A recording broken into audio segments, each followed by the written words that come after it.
Donc Fernand, lui, était résistant tout de suite, il vous expliquera tout ça, résistant communiste. Il a été arrêté de très très bonne heure dès le début de la guerre pour distribution de tracts, donc il a vraiment fait toute la déportation. La déportation qui a commencé par être arrêté dans les prisons françaises, à un cours, je vous l'expliquera exactement comment ça s'est passé. Et lui a fait partie de toutes les sortes de déportations, hormis celle des Juifs. Bien sûr, les Juifs, c'était pour l'extermination. La Shoah, la déportation juive, c'était vraiment pour exterminer la race juive. Ensuite, Hitler a commencé à faire des prisonniers au camp de Royalieu, c'était pour avoir des otages. Et fusiller 100 personnes pour un Allemand tué. C'était pour faire peur à la France, pour faire peur aux Français. Que les Français se retournent contre les résistants. Donc il avait décidé de faire un camp, le camp de Royalieu, avec tous les otages. Français, Américains, Russes, tous les étrangers qui étaient là, il avait fait ça pour pouvoir les échanger contre des prisonniers allemands. Et pouvoir s'en servir pour fusiller des gens. C'était vraiment une réserve de personnes qui étaient là.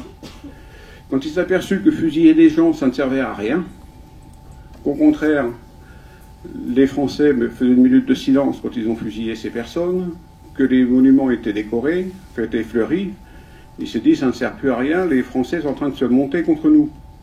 Donc il a imaginé, c'était déjà prévu bien avant, la déportation NN, c'est-à-dire faire disparaître les gens dans la nuit et le brouillard.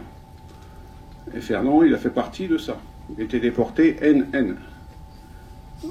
Donc il prenait les gens, il les emmenait, on ne savait pas où ils étaient, on ne savait pas ce qu'ils devenaient, les familles ne savaient pas où ils allaient. Et dans un troisième temps, il y a eu la déportation ensuite, qui est passée en 43-44, c'est la déportation de main-d'œuvre. Parce que les Allemands étaient tous au front contre la Russie, il n'y avait plus personne qui travaillait dans les usines en Allemagne, donc là on a commencé à vider toutes les prisons françaises, à prêter tout le monde, et les déporter pour les besoins économiques de l'Allemagne. Et Compiègne a été la plaque tournante de ça. Au mois de 44, 43, il y a eu tous les 2 mois, même 2 ou 3 fois par mois, il y avait des convois qui partaient. Donc ils partaient soit pour Buchenwald, Dachau ou autre, suivant les besoins de main-d'œuvre qu'avaient les Allemands. Voilà. Donc Fernand, je lui laisse la parole, il va vous expliquer tout ça. Il a vraiment fait toutes les sortes de déportations. Bonjour à toutes et à tous. On va essayer, disons, de vous éclairer, disons, le plus possible. Alors, donc, premièrement, mon ami a commencé à parler, disons, de ces choses-là. Donc, mon arrestation, c'est le 6 septembre 1940, distribution de tracts du Parti communiste. Donc, je suis incarcéré à la prison de la Santé à Paris. Le 23 novembre 1940, je suis interné, pas tout seul, avec beaucoup d'autres, au camp d'Incourt. Incourt, c'est le premier camp d'internement créé en zone occupée. Et ces camps ce ne sont pas les Allemands, c'est le gouvernement Vichy. On n'est pas encadré par des Allemands, on est encadré par des policiers français. Donc c'est une première chose. Alors, les Allemands, en définitive, ne veulent pas, parce que c'est la France vient d'être battue, ils ne cherchent pas à apparaître comme des gens de répression. Ils essayent de faire, d'abord, il y a eu un livre qui est paru, disons, presque immédiatement après la guerre, et qui s'intitulait, le livre, c'était 40 millions de pétainistes. C'était la population française. Parce que les Français étaient désorientés de cette extrêmement rapide défaite.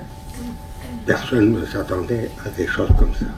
Il y a donc eu un désarroi extrêmement important où la population ne savait plus à qui. Alors, effectivement, il y a Pétain, qui avait une auréole extrêmement importante de la guerre 14-18, la majorité, effectivement, des Français, dans son livre, il disait 40 millions de pétainistes. Les gens avaient une confiance, disons, à ce grand guerrier, enfin, disons, ce grand soldat, disons, de la guerre 14-18, et comme il appelait, lui, à, disons, c'était pas le mot collaborer qui était après, mais disons qu'il fallait essayer, disons, avec les Allemands, enfin, disons, de les respecter, enfin, disons, toutes ces choses-là. Alors, c'est un des aspects, disons, importants du départ, du commencement. C'est donc la France, les Français, enfin, qui prennent les décisions. Voilà. C'est un télégramme. Télégramme, disons, après entretien, discussion avec les représentants français et les nazis. Voilà. Le 30 septembre 1940, le chef parisien de la Gestapo envoie le télégramme suivant à Berlin.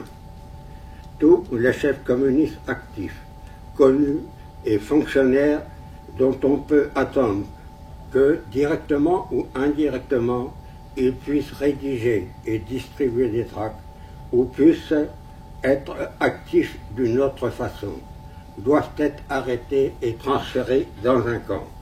Le projet a été discuté avec l'ambassadeur Abetz, qui a donné son accord, à condition que les arrestations, le transfert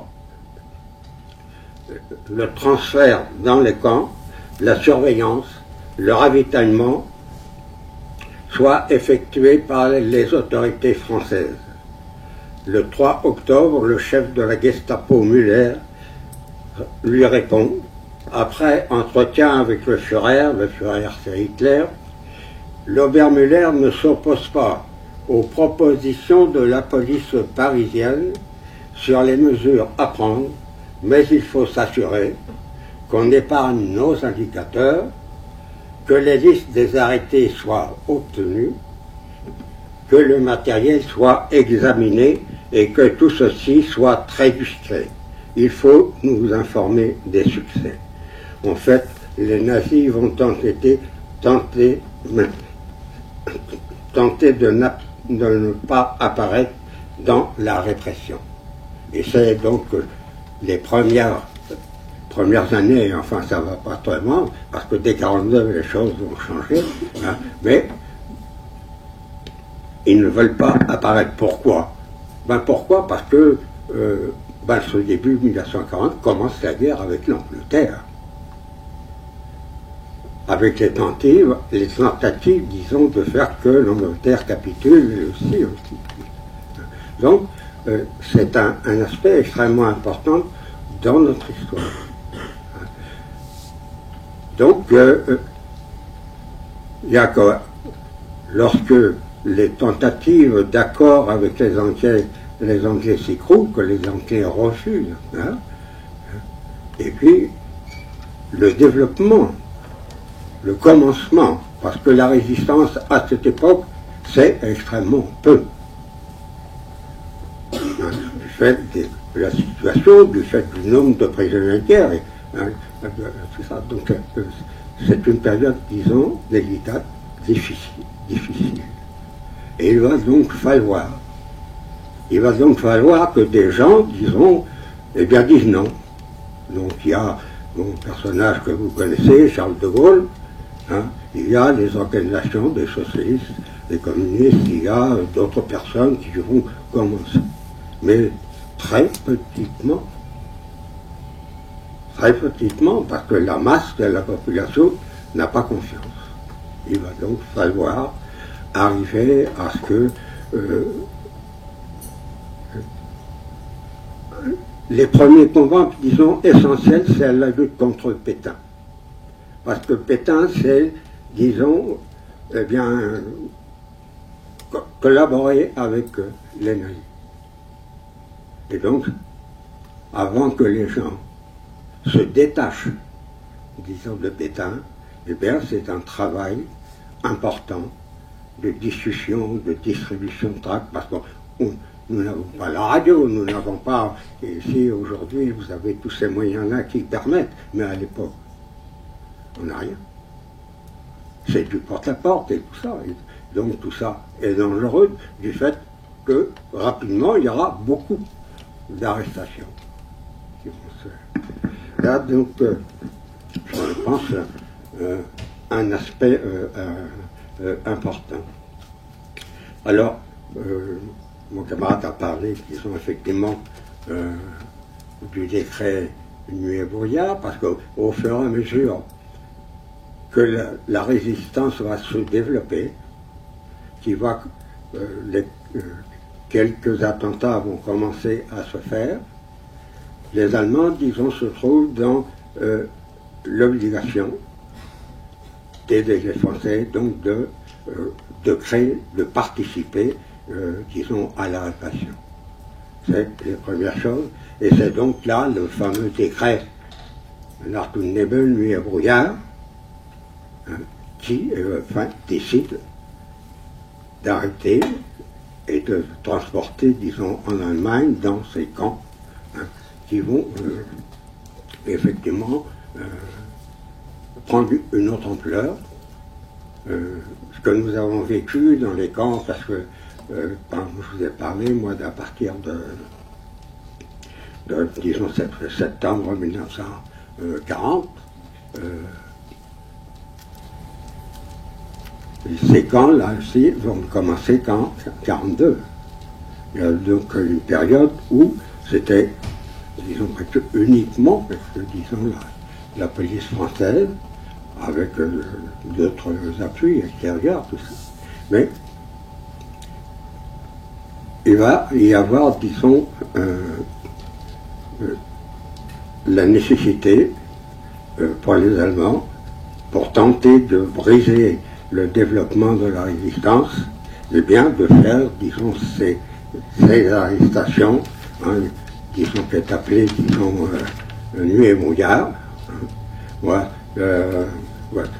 Nacht und Nebel, c'est le 7 décembre 1941, Keitel, qui était le maréchal, expose un effet de frayeur efficace et durable ne peut être atteint que par la peine de mort ou par des mesures propres à maintenir les proches et la population dans l'incertitude sur le sort des coupables. C'est donc un moyen, disons, de répression, la tentative de faire reculer le développement de la résistance dans le pays.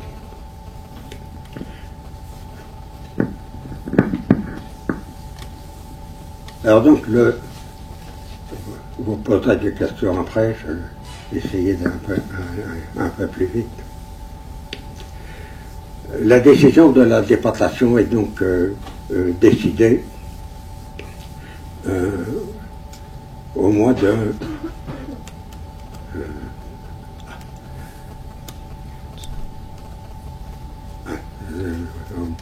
en 1900, fin 1941. Fin 1941, Hitler décide, disons, de la déportation à l'Est, c'est-à-dire en Allemagne. Mais le premier convoi part, disons, le 27 mars 1942. Il a fallu du temps pour le faire, parce qu'il y avait d'autres problèmes qui sont honteux. Donc, le 27 mars, c'est le premier convoi. C'est un convoi de juifs, un petit convoi d'ailleurs. Ce n'est pas encore le génocide des juifs. Il n'y a que des hommes dans ce convoi. Et puis, au mois de juin,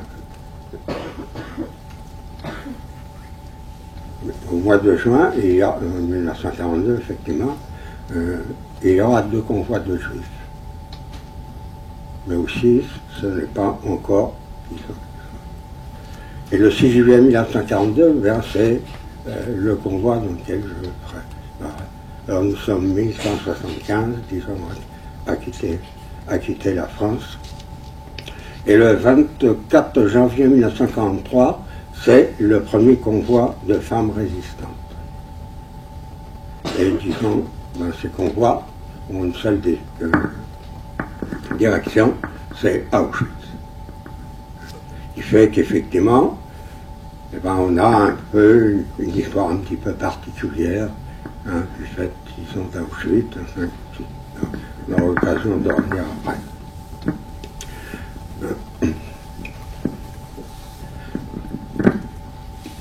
Alors, si vous voulez quelques indications sur notre arrivée à Auschwitz, qui est identique pour tous ceux qui arrivent à Auschwitz, qu'ils soient juifs ou qu'ils soient autres, c'est la même chose.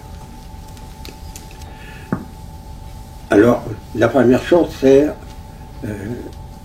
quand on descend des wagons, c'est des wagons à vaisseau, d'une part, on descend, disons, des wagons,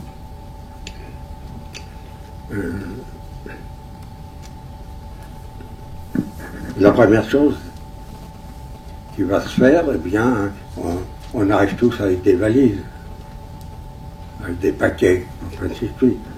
On a eu, disons, en France, à part les familles, enfin, ainsi de suite, qui ne savent pas où nous sommes partis. Ils ne savent rien du tout. Hein. Et donc, c'est la première chose. Parce que dans ces valises, dans ces paquets, qu'est-ce qu'il y a?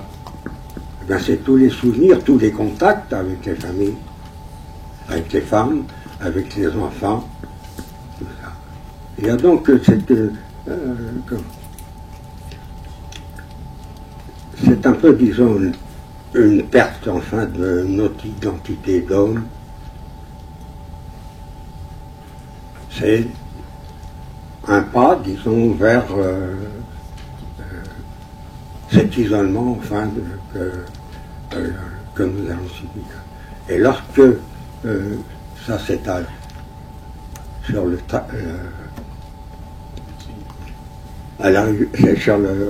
à la descente du train, alors nous abandonner ça, nous allons rentrer dans le camp d'Auschwitz, et nous allons passer service anthropométrique, enfin, si vous voulez, on va être rasé, non seulement le crâne, mais enfin, disons, tout le corps, disons, enfin, comme ça. Hein. On va tout abandonner. Là aussi, les lunettes, enfin, disons, tout ce qu'il y a, il faut abandonner tout ça. Alors, c'est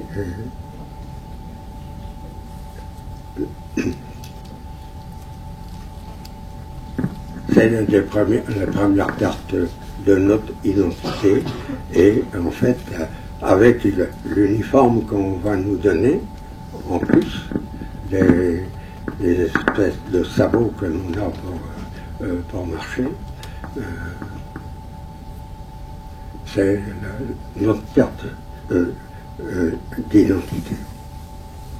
Et de là, après ça, nous allons être envoyés sur Birkenau. À Auschwitz, il y a deux camps essentiels. Le camp d'Auschwitz, qu'ils appellent le camp Mehr en allemand, et puis l'autre camp qui est le camp de Birkenau.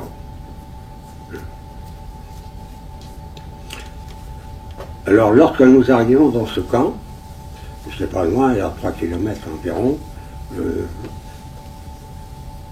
nous allons être accueillis devant un de ces baraquements par celui qui nous accueille.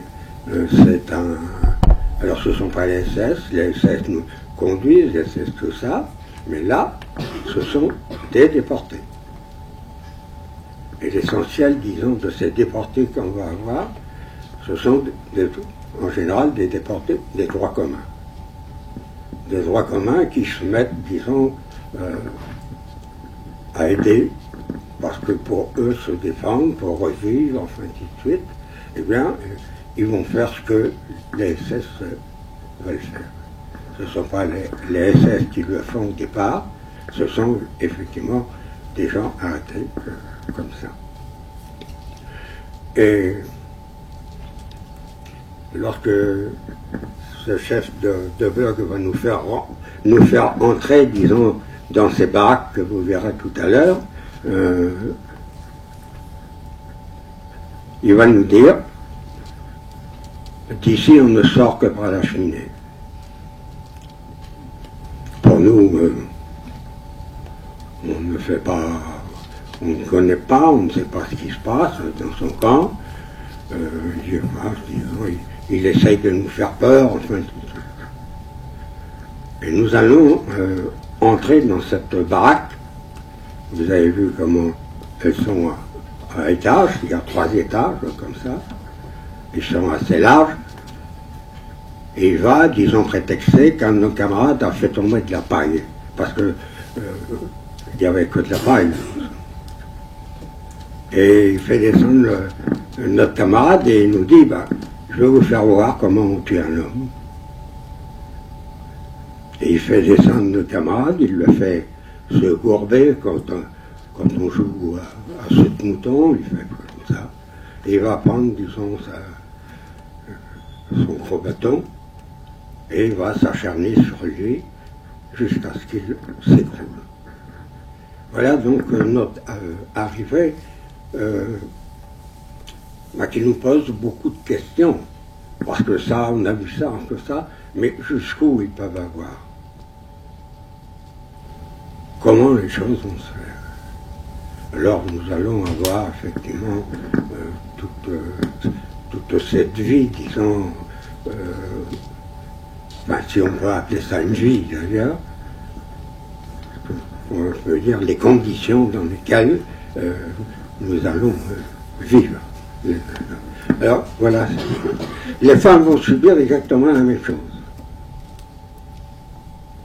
Il n'y a pas de différence dans les moyens utilisés par les SS pour, disons, frapper, pour faire peur et pour assassiner.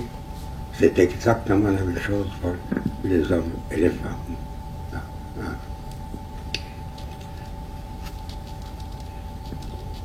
Alors, en gros, la vie dans le camp,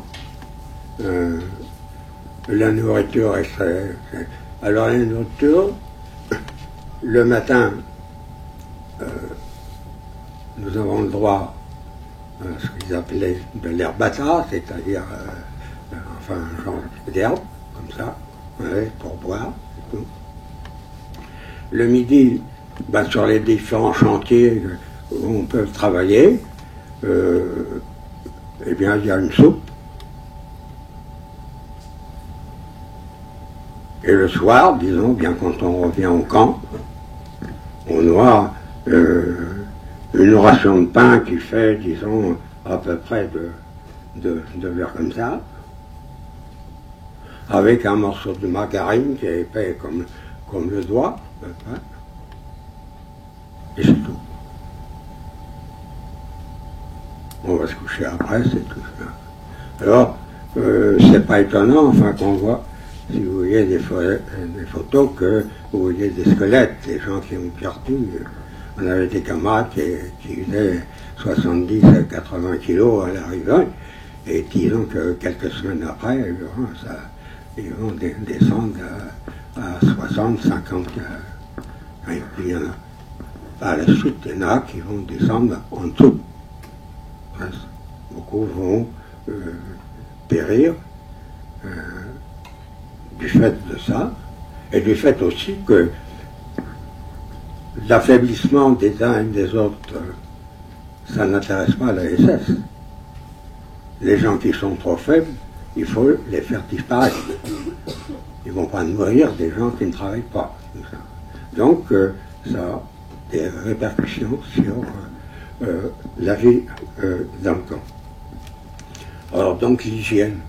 Eh bien, l'hygiène, alors, nous sommes arrivés, nous n'avons plus rien. Nous n'avons pas de mouchoirs, nous n'avons pas de gants de toilette, nous n'avons rien. Nous n'avons pas de savon. Et donc, on va avoir toute une période, parce qu'après, on va arriver à se débrouiller, à avoir des ailes, enfin, ainsi de suite. Mais dans notre premier temps, nous n'avons rien. Donc, du point de vue de nourriture, l'hygiène, il n'y en a pas. L'hygiène, il n'y a pas du tout. Alors, les autres problèmes, bien, c'est les températures en Pologne. Donc, on arrive au mois de juillet, il fait très chaud. On a souffert de la chaleur. Mais après, on va souffrir du froid. Hein. La Pologne, c'est un pays où il fait, les hivers ne sont pas faciles. Hein, c'est ça. Hein. Et puis, alors, une chose extrêmement importante, c'est qu'il y a les sélections. Les sélections, ça veut dire que quand on revient du travail, qu'on est, disons, en rang, qu'on compte, enfin, ainsi de suite, tout ça, il y a les sexes qui vont regarder. Et on en avait un, enfin, disons que vous voyez, disons, tous les jours, nous, parce que c'est disons, 15 000 personnes à Auschwitz. Et donc, il passe les voir, et à voir tout ça, alors il a une canne, il passe la canne derrière, il fait sortir. Et c'est ceux qui partent, ils ne reviendront pas. Ils vont le gazer, ils vont disparaître. Et ça, disons, c'est ce qu'on appelle les sélections. Et donc, à l'infirmerie, tous ceux qui vont entrer à l'infirmerie du fait de leur affaiblissement, du fait des épidémies qu'il y a dans le camp, c'est la même chose. On ne garde pas, les SS ne gardent pas des malades, ou si c'est quelqu'un qui a une petite chose qui va durer quelques jours. Mais tous ceux qui vont avoir des maladies importantes, eh bien, les choix seront faits et ils partiront dans les chambres à gaz. Alors, ce que je vous dis là, c'est exactement pareil, hommes et femmes, il n'y a aucune différence. Non. Alors, l'autre aspect de ces camps, c'est en définitive, disons, il y a des gens de tous les pays. Il y a effectivement des Polonais qui sont majoritaires à cette époque-là, parce que c'est la Pologne, et qui ont commencé à être arrêtés avant que ceux de France, disons, arrivent là-bas. Donc, il y a les différences de nationalité. Alors vous direz, nationalité, bon, c'est ça. Mais à l'époque, tous ceux qui sont rassemblés là, dans les conditions de vie extrêmes, de vie ou de mort, eh bien, il y a, disons, tout un tas de surgences, disons, les guerres. Tous ces pays-là ont été en guerre, les uns contre les autres. Il y a des haines importantes entre Russes et Polonais, les Polonais avec les Français, enfin, ainsi de suite, et d'autres. Alors, effectivement, pas tous. Il y a des gens qui ont d'autres états d'esprit, mais sur la masse. Et donc, alors, il y a cet aspect-là comme ça. Mais c'est aussi parce que on vit dans des conditions de vie et de mort, effectivement, que chacun essaye de survivre. Et on va essayer de se grouper, on va essayer de chasser certains, on va essayer. C'est pas que ces gens sont des brigands, enfin, ainsi de suite. C'est les conditions dans lesquelles on fait vivre, que les hommes, toujours hommes et femmes, que ceux qui veulent survivre ben, il faut qu'ils mangent, il faut qu'ils arrivent à faire quelque chose. Et donc, comme il n'y a pas, disons, une nourriture suffisante, enfin pour tout le monde, il y a effectivement de ces choses qui ont passé. Or, effectivement, la résistance, parce qu'il y aura la résistance à l'intérieur du camp, ça va être la lutte contre ces choses-là. Le premier objectif de la résistance dans le camp, c'est essayer de faire que toutes les nationalités qui sont là arrivent à se soutenir, arrivent à se comprendre et à essayer de s'aider, de s'entraider, enfin pour faire quelque chose. Donc ça c'est, disons.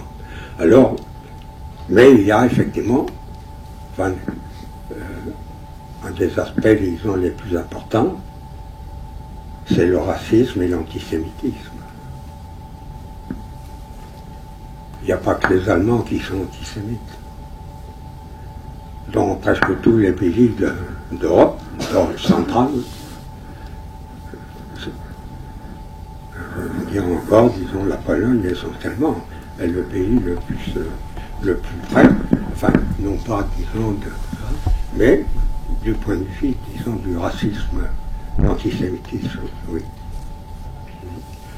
Alors, en plus de ça, on trouve ça, mais il y a la différence des langues.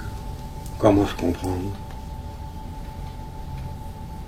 Et nous, Français, on arrive, on a très peu de camarades qui parlent allemand. C'est pas ça. Et on ne parle pas de polonais. On ne parle pas de russe, on ne parle pas. Donc, et ça, c'est pour nous, mais tous les autres. Comme on ne se comprend pas, ben, il faut trouver, on règle les problèmes qu'on veut. Donc c'est une chose extrêmement importante dans le camp, cette diversité de nations. Et c'est pas fait comme ça au hasard. Les SS, ils savent, ils connaissent l'histoire, ils savent, et ils savent que les gens de tel pays ne s'entendent pas avec tel autre pays, enfin, ainsi de suite. Ils vont essayer de se servir de l'histoire, enfin tout ça. Voilà. Alors, différence automatiquement des cultures. Chaque pays, disons, ils ont différentes langues. Ils ont aussi, dans la pratique, des différentes cultures. Tout le monde, disons, ne vit pas de la même façon. Il y a des traditions, enfin, qui sont là. C'est important. Alors ça, c'est, disons, les principaux obstacles pour, disons, rechercher une union de tous les déportés. Et ça a été, je vous l'ai dit tout à l'heure, l'objectif de la résistance dans le camp. Bon, si vous voulez, on peut arrêter un petit peu là, et vous pouvez poser des questions sur, disons, tous ces aspects de la vie dans les camps. N'hésitez pas. Pour le colonel, mon copain colonel t'a expliqué pourquoi il ne parlait pas avec les Français. Ah oui, bien sûr. Oui, comment? Quand j'arrive à Auschwitz, je travaillais, bon, enfin, c'est tous les groupes de travail, c'est ce qu'on appelle des blocs.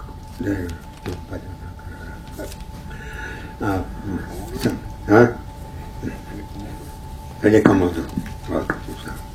Et donc, je vais être affecté à un commando qui fait des très grands travaux sur, disons, les bords d'une rivière importante dans le secteur.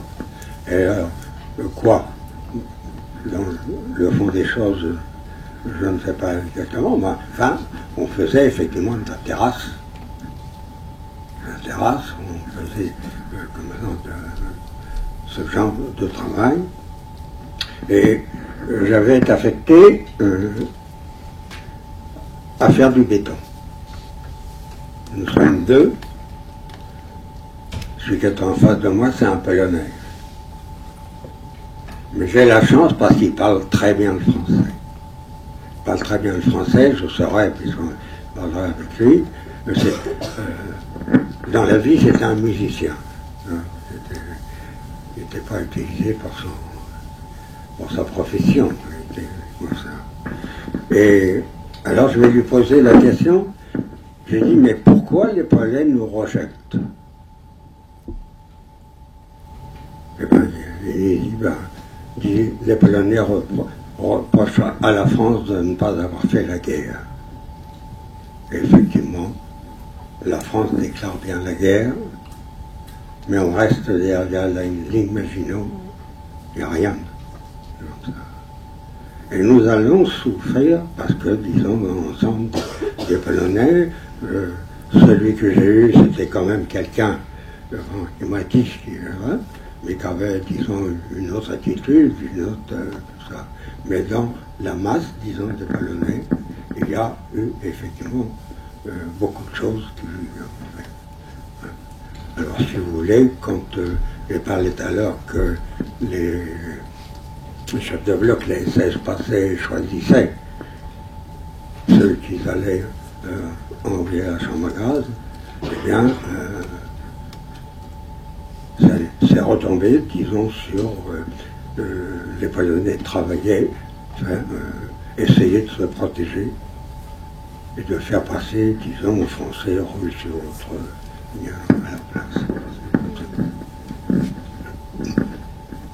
Bon, vous avez autre chose, d'autres questions, là?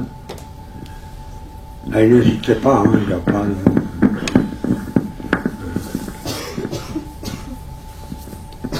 Moi, je pense qu'ils ont plus préparé des questions. Je pense qu'ils ont plus préparé des questions sur le sujet en fait du concours, qui est sur la libération en fait des camps et sur la découverte en fait de l'univers concentrationnaire en fait. Cette année, le concours de la résistance, il porte là-dessus. Pour les miens, c'est un peu plus ça.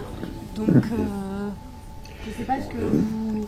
Soit on continue encore un peu, vous posez les questions après, peut-être. Ouais, je pense que c'est comme vous voulez. Éventuellement.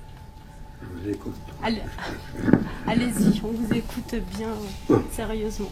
Bon, alors, ça c'est, effectivement, si vous voulez, c'est notre arrivée dans le camp, c'est en fait notre vie dans le camp, mais qui a, qui va se modifier.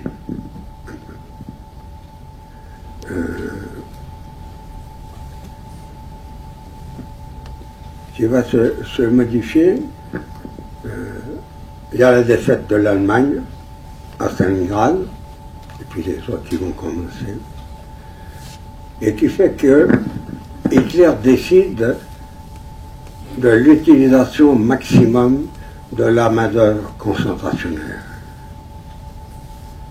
Ce qui veut dire effectivement que s'ils veulent que ça, qu'il y ait production, qu'il y ait quelque chose, il faut améliorer certaines choses, sur la nourriture, sur tout un tas de petites choses comme ça. C'est la nécessité, c'est un changement.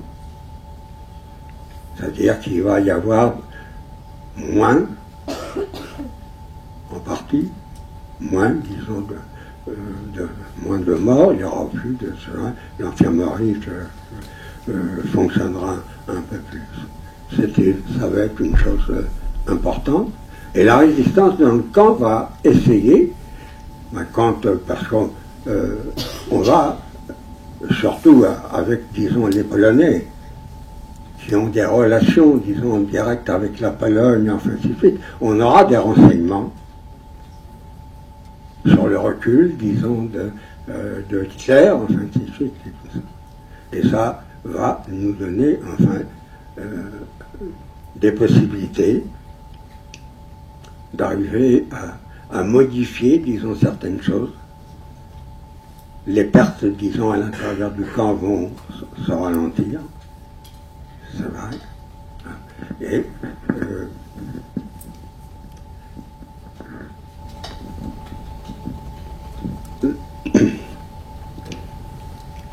ça va être effectivement une des choses, disons, essentielles, mais enfin qui ne sera pas pour tout le monde, disons, au même niveau. C'est valable pour l'essentiel, enfin, disons, des déportés des différentes nations, mais effectivement, pour les Juifs, les choses sont différentes. Les arrivées, disons, de plus en plus importantes des Juifs à Auschwitz amènent, disons, effectivement, parce qu'ils viennent là, si au départ ils ont travaillé ça, mais à partir d'un moment, c'est, disons, pour les faire disparaître directement.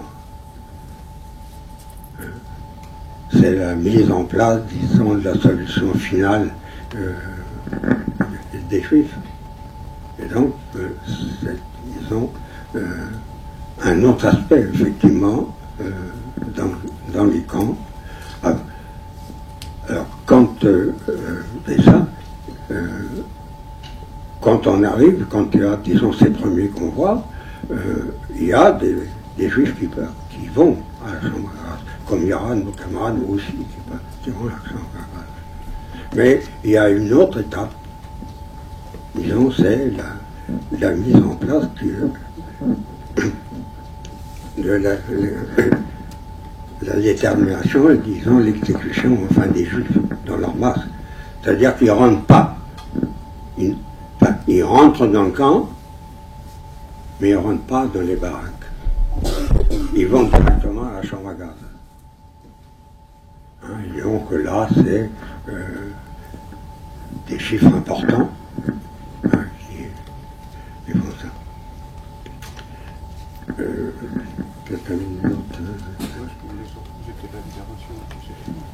La libération et puis le recul. Ah ouais, non.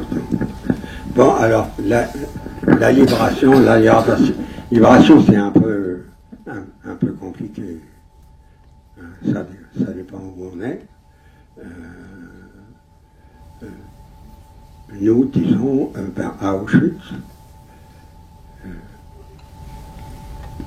au mois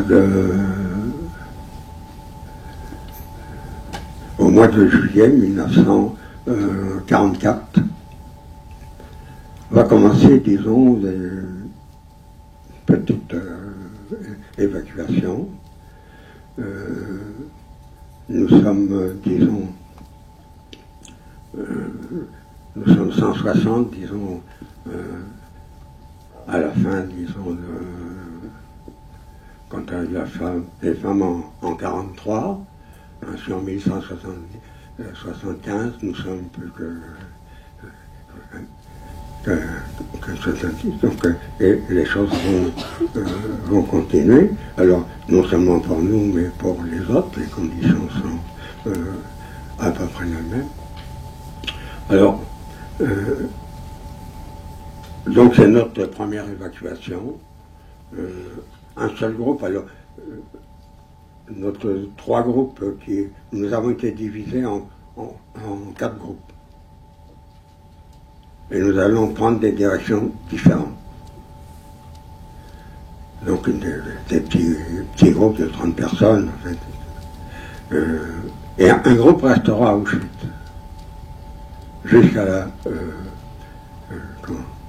Jusqu'à la libération du camp. Enfin, libération.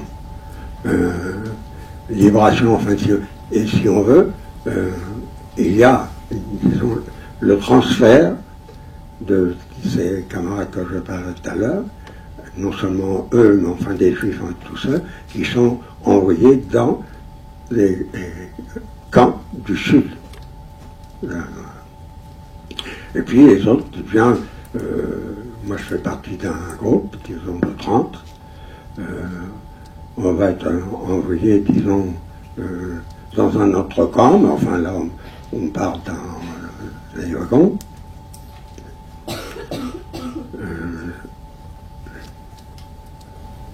C'est le camp de Grofrosen, mais ça ne va pas durer longtemps, parce que, disons, les troupes soviétiques arrivent auprès. Je sais bien d'ailleurs qu'on est mis sur les routes pour rejoindre le train. Mais disons, comme les bombardements soviétiques sont trop près, enfin, on est tout un groupe, nous retournons dans le camp. Et nous sommes retournés dans le camp et il n'y avait pratiquement plus d'essais, enfin, simplement une petite partie pour nous conserver là. Et 2 jours après, eh bien, on partira. On partira et on va voyager dans les wagons découverts, c'est-à-dire les wagons qui transportent le charbon, la ferraille, enfin, ainsi de suite, tout ça. Et nous allons fonctionner comme ça pendant 4 jours, et au mois de février. Donc, dans des conditions, disons, extrêmement graves, nous avons des tas de morts, disons, sur les wagons, parce qu'il fallait se faire sa place, il fallait, disons, faire comme ça. Donc, ça, disons, c'est comme ça. Mais, eh bien, là aussi, les troupes soviétiques avancent et il va falloir aller plus loin. Alors, on va prendre ça, on va aller arriver à la grande ville, là,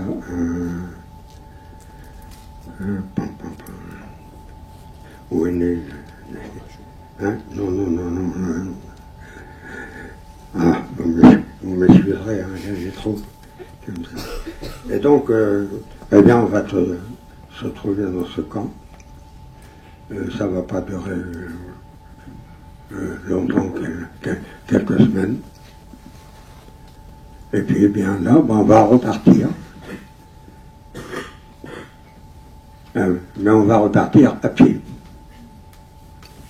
On repart à pied et on va marcher pendant 16 jours sur les routes. Alors, effectivement, le ravitaillement, il n'y a pas de ravitaillement. À part le jour où on débat, le restant, il n'y a rien. Alors, il va falloir quand même essayer de se nourrir de tout. On a mangé de l'herbe, on a mangé des escargots, on a pu ramasser ce qu'on pouvait trouver pour survivre. Alors, combien sont morts? On ne sait pas, on n'est pas resté compté. Alors, notre petit groupe de 7 Français, on avait pris la décision parce qu'on a entendu, on a vu, tous ceux qui étaient dans les derniers, donc étaient aussi dans leur masse les plus faibles, eh bien on entendait les coups, ils étaient abattus par les SS parce que ça n'avançait pas assez. Et nous on avait décidé d'être le plus près possible, disons, de la tête, comme ça, pour éviter effectivement d'être pris enfin dans ces choses-là. Et donc nous avons la chance, nous avons réussi, disons, une chose, puisque nous sommes tous, ce petit groupe, nous sommes tous, ils étaient 7, et nous sommes revenus. Donc on va, disons, jusqu'au bout. Jusqu'au bout, on va, disons, faire des marches comme ça, dans toutes les conditions, avec tous les morts qu'il y a. Alors, ce qui va nous sauver un petit peu à notre petit groupe, c'est qu'à un moment donné, ils nous font entrer dans une grange. Une grange morte, il y avait... voilà. Et il y avait un escalier qui montait, disons, très haut. Et puis on avait vu qu'il y avait, disons, des gens qui passaient là. Alors donc on est monté. Et puis à un moment donné, disons, dans ceux qui passent là, on entend déjà parler français. Alors on s'est adressé à eux. Et qu'est-ce qu'on pouvait... On ne demandait pas ce qu'ils étaient. On demandait s'ils avaient de quoi nous donner à manger. C'était une obsession, tout ça. Donc, ils nous ont donné un petit sac de blé, qui nous a permis, disons, tout le long, entre les camarades, il y en avait un qui portait le sac, et puis on se répartissait, disons, comme ça. Voilà, disons, ça. Alors d'autres conditions ont fait qu'ils ont trouvé aussi. Hein, où tout le monde a essayé. Tout le monde a essayé, en fait, de survivre. Donc, eh bien, la dernière marche qu'on va faire, alors là, on marche pendant 6 jours. Et on arrive au camp de Dachau.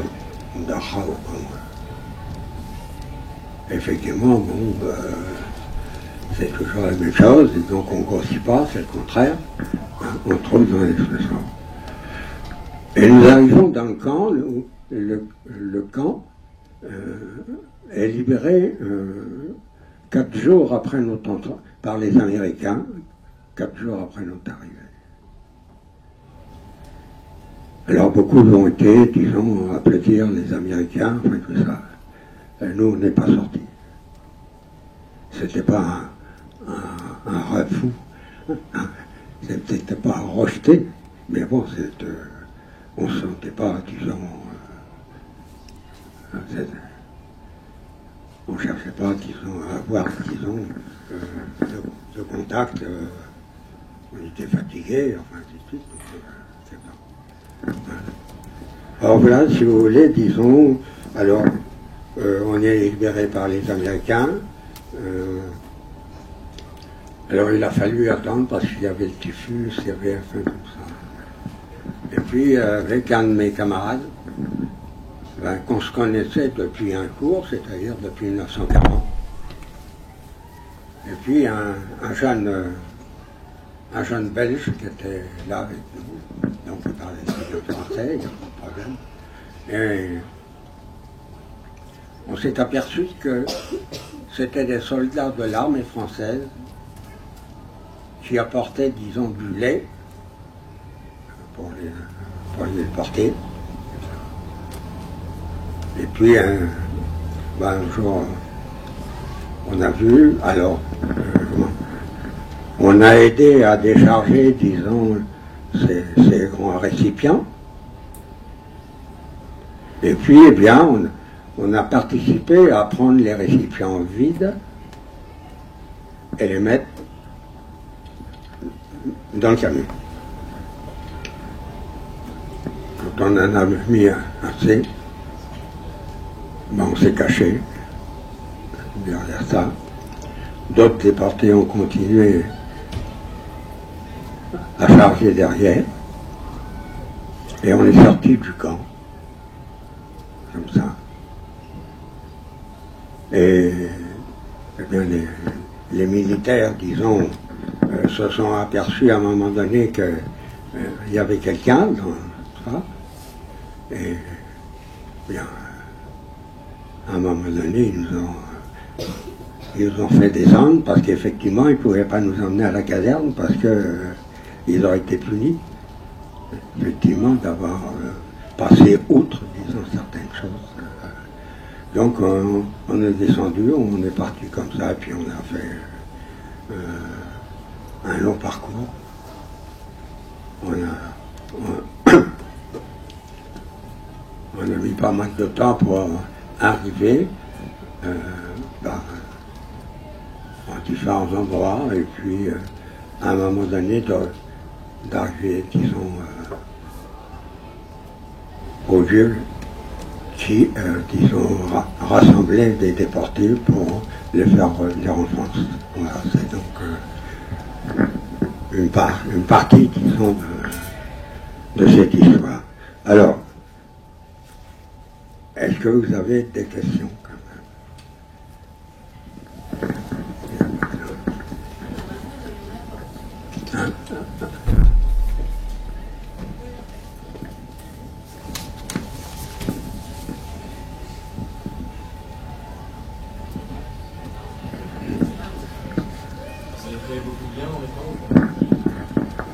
Parlez plus fort. Est-ce que vous avez créé des liens dans les camps, des amitiés en fait? C'est ça l'idée? Des amitiés dans les camps, des amis? Oui, oui.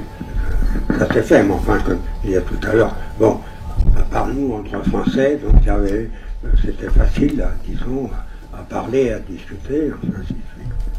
Vis-à-vis des autres, des Russes, des Polonais, des Tchèques, enfin, c'était plus compliqué. Il y en avait quelques-uns qui parlaient français. Ainsi de suite. On a eu la chance, nous, disons, de trouver des...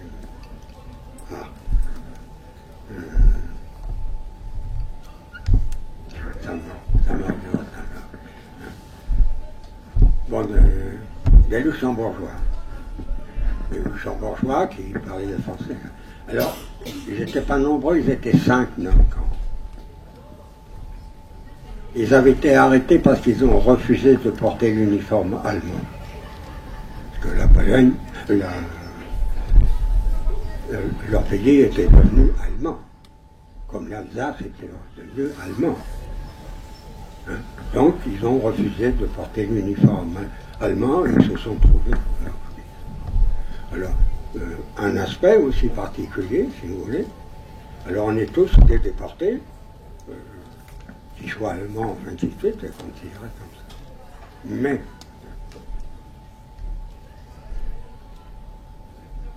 la différence qu'il y a, les Allemands,